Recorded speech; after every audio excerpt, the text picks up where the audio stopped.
হিংসা।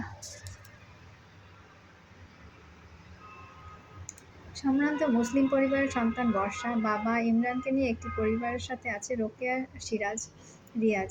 বর্ষার বাবা যতটা নরম প্রকৃতির মানুষ, ঠিক উল্টো তার মেয়ে বর্ষা। আমি বাবার মতো নরম প্রকৃতির মানুষ জীবনে দেখিনি। সব কাজে পিছিয়ে যেতে হয় তার এই নরম স্বভাবের জন্য। আমার সমস্যা যদি আমি সমাধান করতে না পারি, বাইরের মানুষ মজা নেবে, স্বাভাবিক। বাবা রোকেয়ার সাথে কথা বলতে গেলে নিজের সম্মান থাকবে না। বর্ষা ভয় পান? বাবা আমার সাথে কত মেয়েরা চাকরি করেছে, তাদের বিয়ে করা উচিত ছিল। বর্ষা প্রতিবাদ যদি করতে না পারেন তা আজীবন পিঠ পেতে রাখতে হবে, পিটান দিলেও খেতে হবে।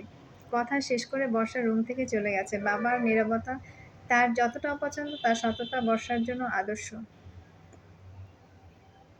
বর্ষা তোমাকে সেদিন চোখ মুছতে দেখেছি, কাঁদছিলে? ইমরান আমাকে বাসায় থাকতে দেবে না কেন? বাড়িতে বর্ষার অবস্থা নাজুক করার চেষ্টা সবাই করে, কিন্তু বিশেষ সুবিধা করতে পারে না। ইমরান কাজিন হলেও তার জন্য অন্যরকম ফিল কাজ করে।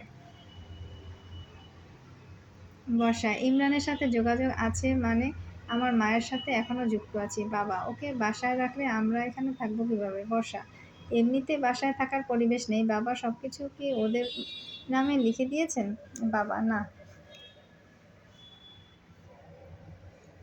বর্ষা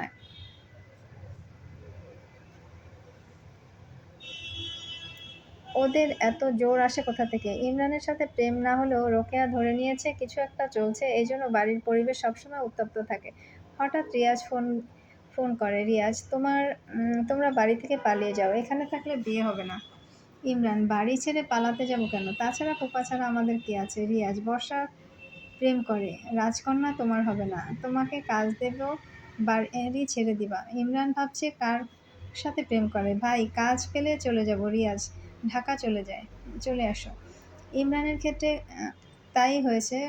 ইমরান কিছু না বলেই চলে যায়, কিন্তু সে জানতে চায় বর্ষার প্রেমিককে। বর্ষা পরিবারের ঝামেলা এড়িয়ে যেতেই কর্মক্ষেত্রে জয়েন করে। কাজের ক্ষেত্রে 100% সৎ হলেও পরিবার থেকে সাপোর্ট আসে না। বর্ষা কাজ চালিয়ে যাব, এর মধ্যে বিয়ে করব কিভাবে পিছনে লেগে আছে।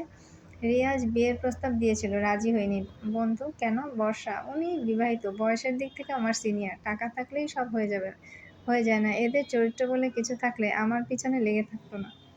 ইমরানের সাথে কোনো যোগাযোগ নেই। বর্ষা চাচাতো ভাই গ্রামে জমি বিক্রি করতে চায়, ক্রেতা খুঁজে পাচ্ছে না। ভাই চাচা জমি বিক্রি করে দেবে, এখানে আসা হবে না, তাছাড়া কিছু পাওয়া যায় না। বাবা জমি বিক্রি করতে চাও?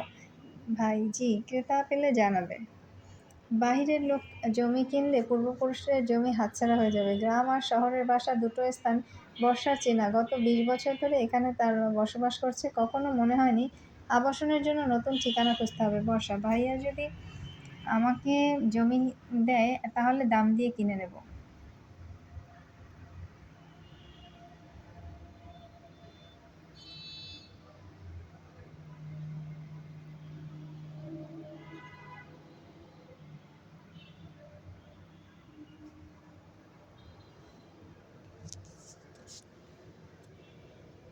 বাবা জমি রাখতে হলে দুটোই রাখতে হবে, পাশে আমার অংশটা আছে সেটাও নিতে হবে। তুই রাখলে আমি নিশ্চিন্ত, পূর্বপুরুষরা রেখে গেছে, রক্ষা করার দায়িত্ব এবার তোর। বর্ষা নিশ্চিন্তে আমার উপর ভরসা করতে পারেন। ভাইয়ার গ্রুপে দুটো কাজ করে দিয়েছিলাম, পেমেন্ট 30 লাখ।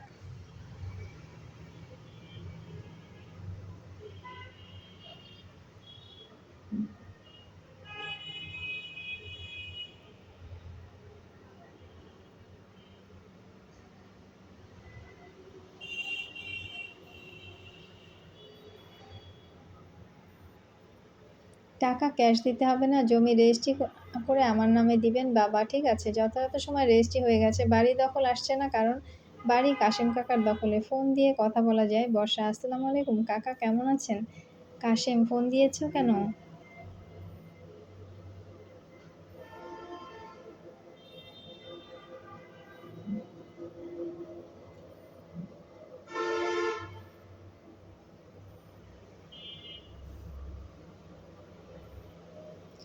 কাশেম কাকার সাথে কথোপকথন শেষে দীর্ঘদিন পর ইমরান ফোন দিয়েছে। বর্ষা: অনেক বছর পরে যোগাযোগ করলে, কেমন আছো? ইমরান: প্রেমিক নিয়ে মহা সুখে আছো, খোঁজ নেব কেন? বর্ষা: প্রেমিক কে? ইমরান: সোহেল।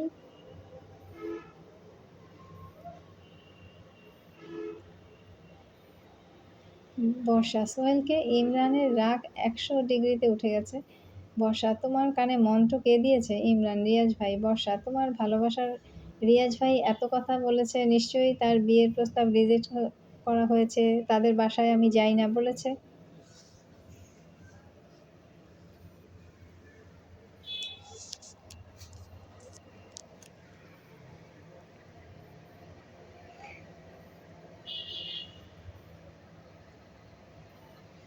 ইমরান: এসব বলেনি। বর্ষা: আংশিক কথা শোনা যাবে না, শতভাগ শুনতে হবে, নয়তো প্যাঁচ লেগে যাবে। কৈশোরের সময়কাল স্কুল। মুক্তার জন্মদিনে বন্ধুদের বাসায় ইনভাইট করা হয়েছে। মুক্তা: আমি যখন ফোন খোলা পাই ছোট ভাইয়ের বন্ধুদের সাথে কথা বলি, ভালো লাগে। আজও বলবো। সোহেল ভাইয়ের সাথে তাদের কথা বলবো। বাড়ি, গাড়ি, ব্যবসা সব আছে।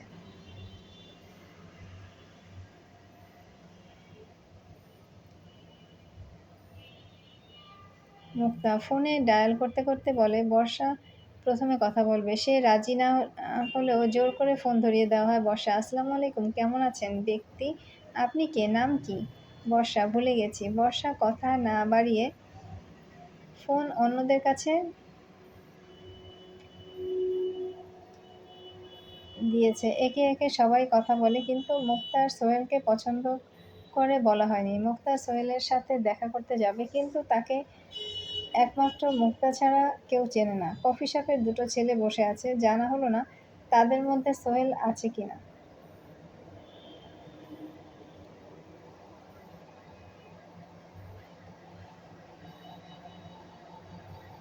ইমরানের রাগ 0 ডিগ্রি থেকে 100 ডিগ্রিতে পৌঁছে গেছে। খুঁজে খুঁজে মুক্তাকে বের করে ফেলেছে।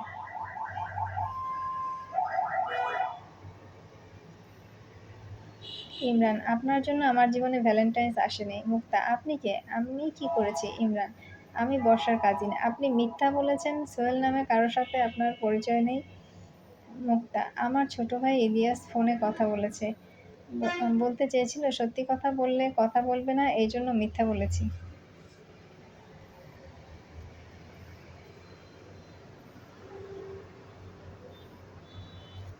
ইমরানের এই মুহূর্তে বর্ষা ফিল করছে ফোনে কথা বলা যায়।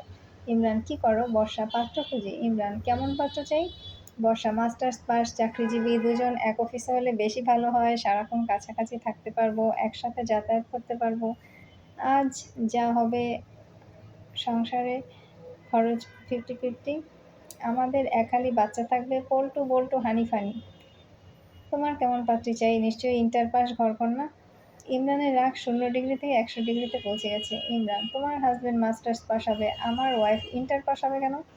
বর্ষা: ছেলেরা বিয়ের পাত্রী ইন্টার পাস পছন্দ করে। ইমরান: আমি চাকরিজীবী ছেলে থেকে কম কোথায়? আমি কি কম টাকা আয় করি? আমি কি চাই? আমাকে সকালে রুটি ডিম বানিয়ে দেবে, কাজে যাচ্ছি ব্যাগটা গুছিয়ে দেবে। বর্ষা: আমি এসব করলে তোমার ওয়াইফ কি করবে? ইমরান: হাজবেন্ডকে ভালোবাসো বলতে পারবা? বর্ষা: বলতে হবে কেন? আমি আমার হাজবেন্ডের জন্য কি গিফট রেখেছি তা বোঝার মতো মেধা আল্লাহ তাকে দিয়েছে। ইমরানের রাগ 100 ডিগ্রি থেকে নেমে 0 ডিগ্রিতে চলে এসেছে। সে ভাবছে, এই মেয়েকে যদি এই মুহূর্তে বিয়ে না করি, ঠিক চাকরিজীবী ধরে ছ্যাঁকা দিয়ে দেবে।